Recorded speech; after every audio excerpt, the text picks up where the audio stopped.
welcome to the program. My guest is Nicole Hemmer. She is an assistant professor of presidential studies at the Miller Center of Public Affairs at the University of Virginia. She's also a contributing editor at U.S. News and World Report.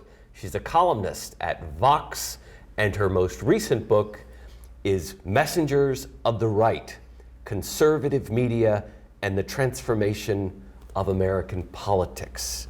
Nicole, I'm so glad you're here. Thank you so much for having me. Can I call you Nikki? Because Yes, I know you please. go by Nikki Yes. as well. All right, so let's just start with your sort of broad strokes, general thoughts about what's happening in the media right now. We're going to talk journalism, we're going to talk Twitter, we're going to talk about the history of American conservatism and connect all of these dots up to the presidency of Donald Trump. But just to get us started generally, what's going on? What's your thoughts? Well, it's a really big story, but I think that it is a story that starts with conservative media because it's a story over what journalism is, what news is, what facts are. So this debate that's really broken open since the 1950s and 60s, when there was kind of this consensus over what counts as news, that objectivity was the proper way to pursue a story.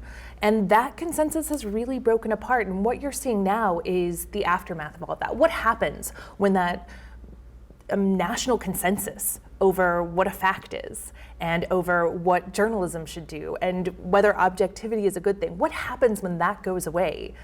That's what we're in the middle of now. And I think that's why it's so disorienting right now, is that the ground under our feet in many ways has shifted. Yeah. And that's a tough thing to deal with. And attacking journalism, attacking journalists and the press and the quote unquote mainstream media, as you so beautifully illustrate in your book, that is actually the beginnings of the modern conservative movement in America. It begins in the 1950s with people who said, I don't like what I'm reading in my newspaper. I'm going to make my own newspaper. I'm going to talk about my own facts. Absolutely. And I think it's important to understand that this couldn't happen until there was that consensus over objectivity and facts. If you look at the 19th century and newspapers in America, they were all party newspapers. So you would pick up, if you were, say, a Republican, a Democratic newspaper, and of course you would disagree with everything in it. But by the time you get to the 1940s and 50s, there's a real expectation that you're getting the God's honest truth in your newspapers. And so conservatives That's after decades of the professionalization of journalism, yes. right? Yes. So this is a decades-long process. It takes a really long time to get everyone to agree that this is what news should do. And conservatives come in and they say, no, no, no, no. You think that's objectivity. What that actually is liberalism in disguise. And so what we're going to do is we're going to do the opposite. We're going to be conservatives, except instead of putting a disguise over it, we're going to say, these are the things that we believe in. We are going to present you the conservative facts and the conservative truth. I think truth was a more important word than facts, and that will be the alternative. And they claim the American mantle at the time. Like, this is Absolutely. truly American news. And the other is, it's communist. Right. And in many ways, they were also able to claim objectivity then, because they could say, look, not only are we telling you the conservative truth, but the conservative truth is the actual truth, right? We're both right and right-wing. We're pro-American. If you believe that America is a good and great place, then you should come to us because we're the ones who are going to tell you about that. And of course, it has its roots objecting to the civil rights movement. I mean, there's no mystery why the modern conservative movement starts when it does. Right. Well, I mean, I think that there are several roots, because in my book, I trace it back to the America First Committee and opposition to U.S. entry into World War II. This belief that the media and the two major parties and all of the elites were on the same page when it came to intervening in World War II. And there was a group of people, not just conservatives, but a group of people who said, no, no, no, no, you're being lied into war. And we're the ones out here telling you the truth, that the U.S. shouldn't get involved, that this isn't our fight. And they felt blacked out by all of these major institutions, by the parties, by the media. And that same process is going to happen again when you get to the civil rights movement. It's going to happen when the anti-war movement starts.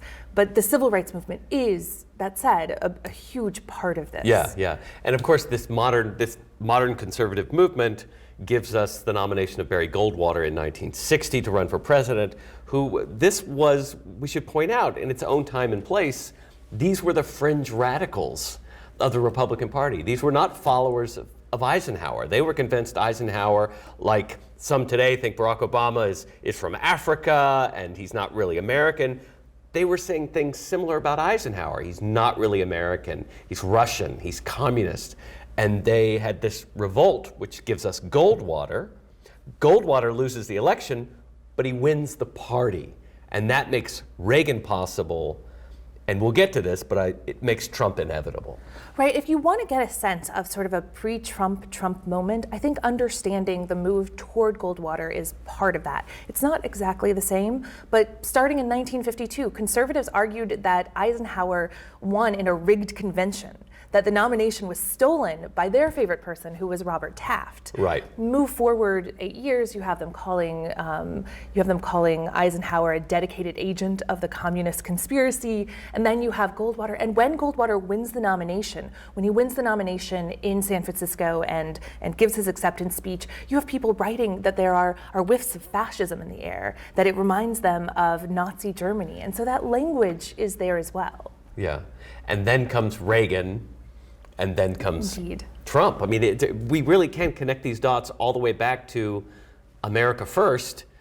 And I'm curious what crossed your mind when you listen to the inaugural speech where we hear from the President of the United States a full and hearty endorsement of America First. We've gone full circle back to the 1930s. Well, I think that it demonstrates some things about the conservative movement that I don't think that we knew. And that is that even though Goldwater was very much a conservative ideologue, so was Ronald Reagan. And they used populist language, they used conspiracy theories to sell their message, but now that's become unhooked, right? The policy preferences and the ideas that those men believed in are not policies and ideas that Trump believes in, but that those attacks on the media, the use of conspiracy, that sort of populism and nationalism that they embraced, that is what Trump embodies, not those conservative policies. It's like the tactics are still there, but the tactics have become the policy. And the ideas and the policies they've been tossed out the window, and it's all about tactics. Right, and it's about tactics and it's about power. And yeah. There are times in which conservative policy preferences are going to be something that Trump latches onto in order to expand his power. But there will be times when it's not. Like he's not hemmed in by any sort of dedication to ideas about how government should work, right? He's fighting on behalf of a white 1950s type electorate, but he's not hemmed in by policy. Yeah. Certainly things like cutting Medicare. He campaigned against any cuts to Medicare, and that's something that the Republican Congress really wants. Yeah, interesting. So, Nikki, you mentioned facts and journalism, and I want to bring up Hannah Arendt and her book, which they're saying now that 1984 is being rediscovered by a whole new generation, and printing has gone up, and it's a new national bestseller, George Orwell's 1984. There's also Hannah Arendt's 1951, The Origins of Totalitarianism, and we've got a lot of people, especially in the media today, that are, I would say, guilty of being hyperbolic. So I want to avoid that. But I also want to have a very serious discussion about some of the takeaway from Arendt's work. She spent years studying how Nazi Germany happened, how fascist Italy happened. How is it that governments and political leaders, populist leaders, led to the deaths of millions of people in a short amount of time in some of the most modern, progressive, educated, cultured countries on the planet? How did that happen?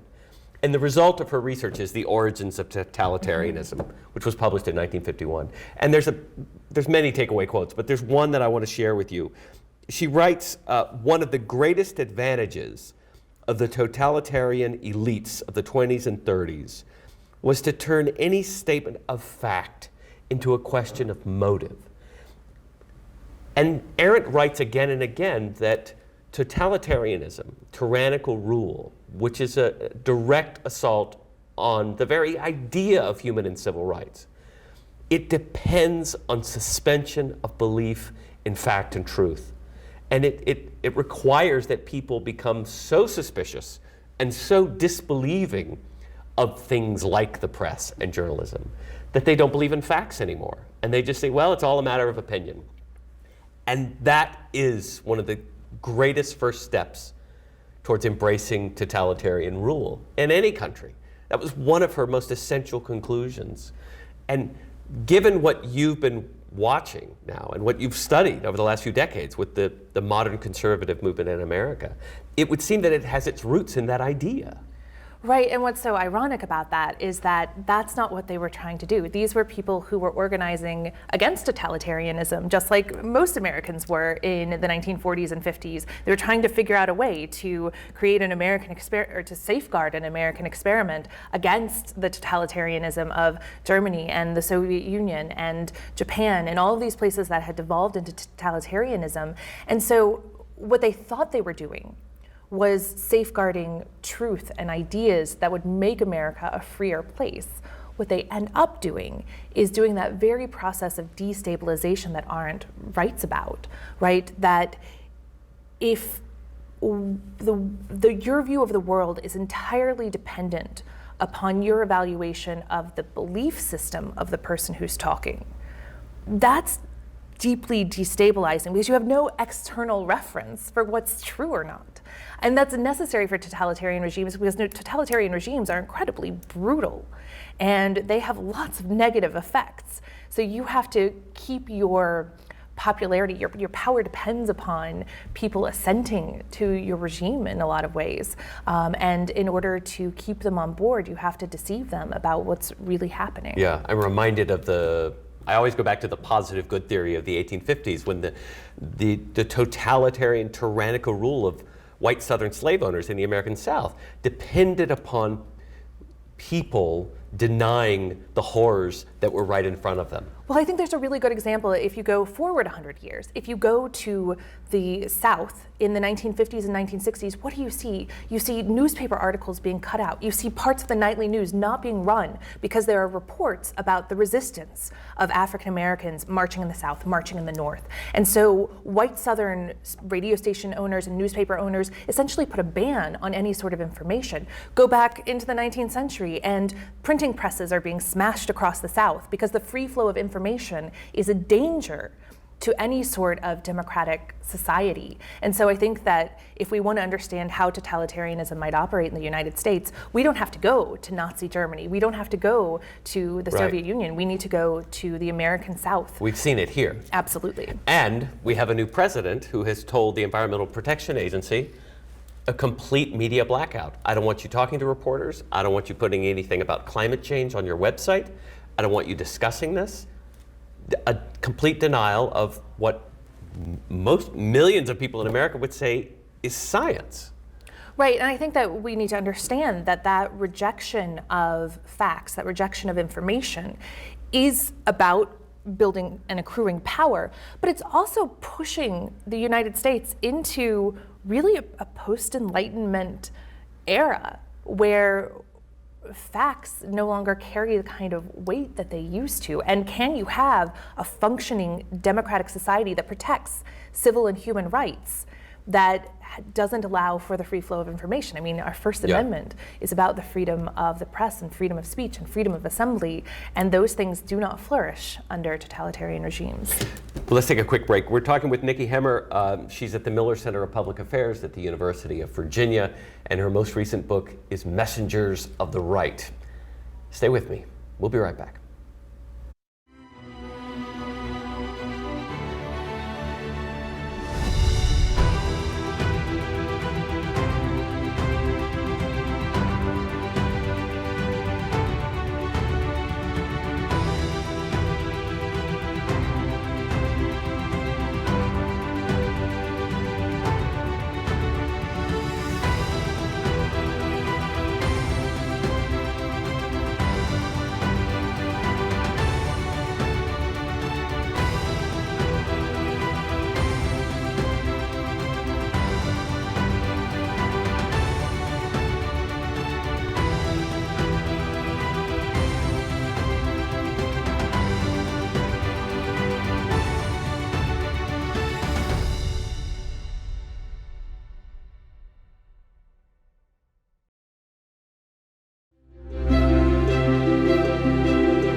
Welcome back. My guest is Nikki Hemmer. She's at the Miller Center of Public Affairs at the University of Virginia, a contributing editor at U.S. News and World Report. You can also read her column at Vox. Nikki's most recent book is Messengers of the Right, Conservative Media and the Transformation of American Politics. So I want to get your thoughts, and just feel free to, we'll think out loud here. Donald Trump has said that he would have won the popular vote, which he lost by nearly 3 million votes, and he says, well, it was rigged. And he has said this for a long time, that he believes that there were millions of illegal voters, and by implication he means illegals voting, which illegal of course is not a noun, but we need to point that out. But there are many people in America who use it as a noun to refer to undocumented immigrants who they believe are voting in our elections. Now there's been numerous studies that have said this isn't true, this isn't factually true. But the President of the United States not only keeps repeating it, he says, I'm going to study it.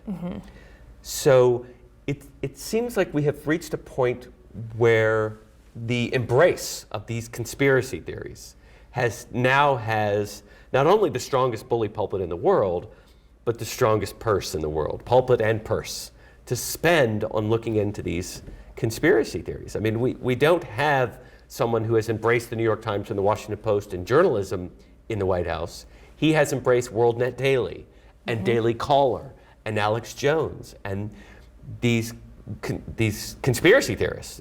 Sandy Hook massacre didn't really happen.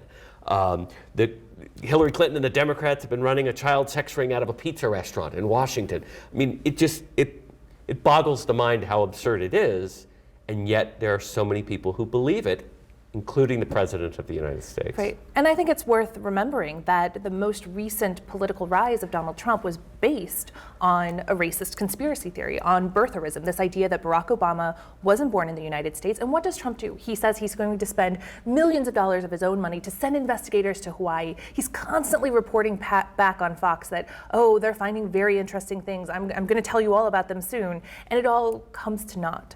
So he understands the political uses of conspiracy, but I don't think he's doing it necessarily in a Machiavellian way. He's doing it because he doesn't base the things he believes on facts. He bases them on feelings. He feels like he should have won the election.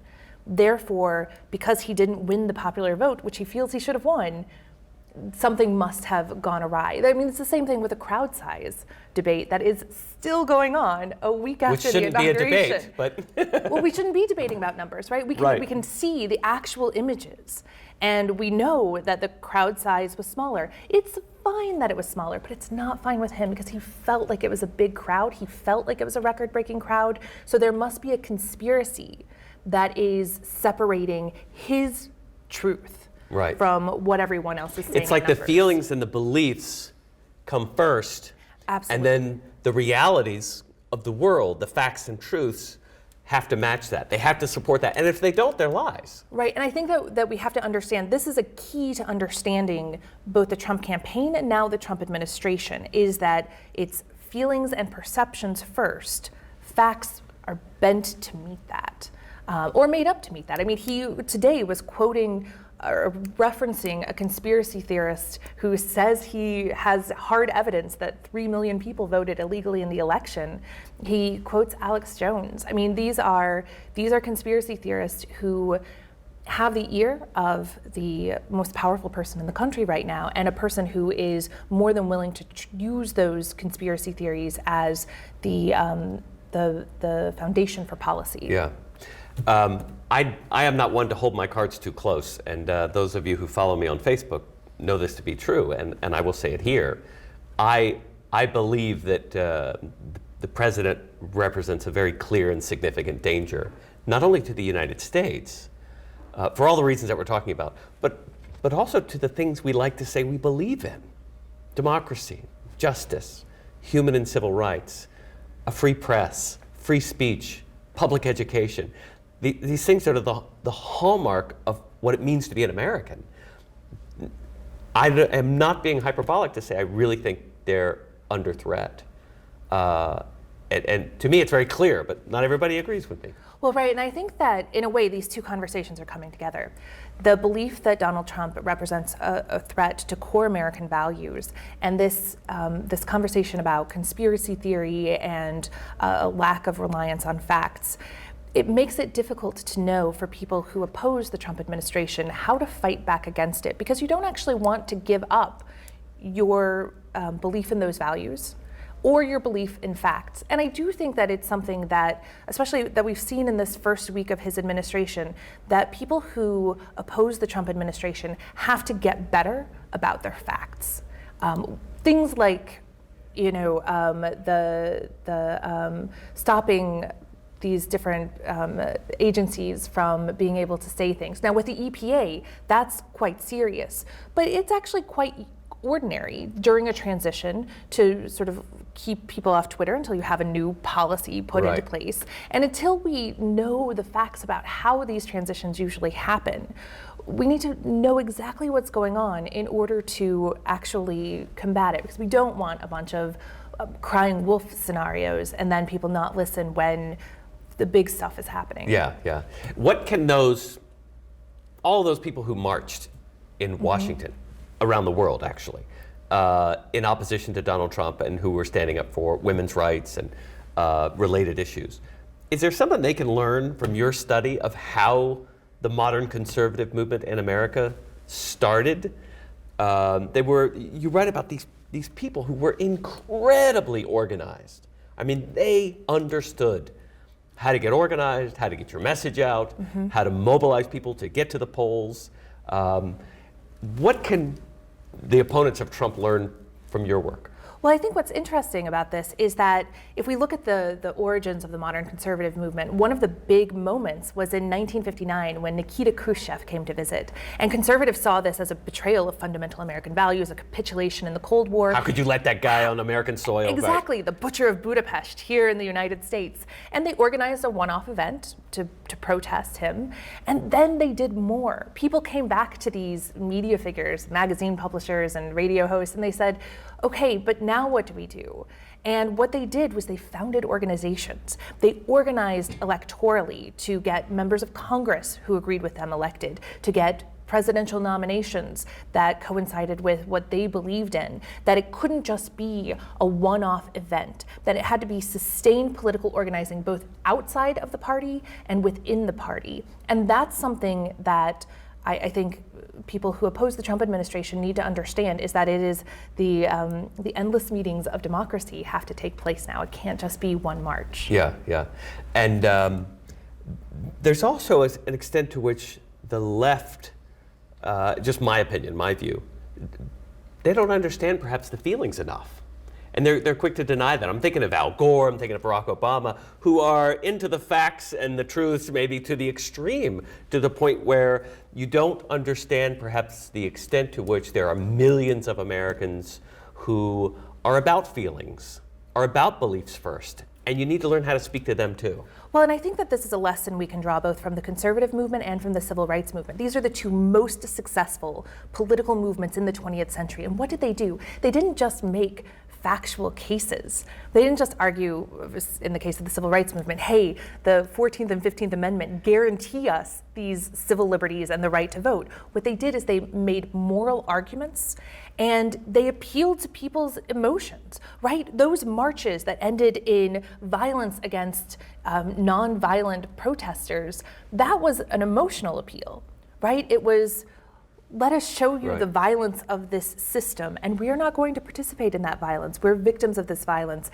and we're going to show you that, right? That's not about appealing to the head, that's about appealing to the heart. Right. And it does. And when those images got on television in the 50s, absolutely, it changed the movement. And that was a media strategy. There were freedom rides in the 1940s that didn't do anything because they didn't get any media coverage.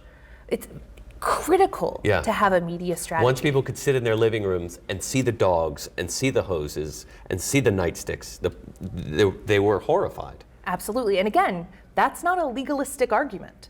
That's an argument to the heart. Right. And that's something that the left could do well to remember from those earlier protests. I couldn't agree more. What does Donald Trump mean for the conservative movement, you think? How do you chronicle his place in this decades-long story? Well, so I think it's fascinating. I think it is a story of uncoupling, where the populism and the heart of the movement has really become divorced from the head of the movement, the ideology, right? And I think that Donald Trump allows us to reevaluate, say, the Tea Party. So we thought that the Tea Party in 2009 and 10 and 11 was the conservative grassroots becoming more conservative, saying that the government should be smaller, we shouldn't go into all of these bad wars, that was the heart of the conservative movement. Turned out, conservatism was not actually the key to the Tea Party. Populism was. When you saw those signs that people made fun of that said, "Keep your government hands off my Medicare," that wasn't a joke. That was populism, not conservatism. And I think that that's what we need to understand, is that in many ways Trump represents, even though he'll be a short-term victory for conservative policies, thanks to the makeup of the Congress, actually represents a divorcing of the conservative heart and head in a way that I think is going to have long-term effects. It's a critical point, and I've heard it from other Republican leaders in Virginia who have told me privately, he's not a conservative, he's a populist. Absolutely. And it's something that most Americans, I don't think they understand the distinction. No, I don't think they understand the distinction, but I think that for conservatives, I think it's going to become quite clear. It's become quite clear to people who follow politics that for a long time it seemed like the upper hand that conservatives had was that they believed in things. They really believed in their ideas. And in their support of Donald Trump, they're showing, well, we don't actually believe in things, we believe in power. And so that demotion of ideas to power, I think, we'll see what happens, but it seems like that will have long-term consequences for the moral cohesiveness of the conservative movement. And if you want to understand the demotion of ideas to power, read Orwell. Absolutely. Absolutely. Nikki, thank you for being here. Thank you so much for having me. And thank you for all the work you do. The book is Messengers of the Right, Conservative Media and the Transformation of American Politics. So you can find the complete archive of this program online. Check it out, mediaandcitizenship.org. You can also find me online at coybarefoot.com. Have a terrific week, and y'all be good to each other.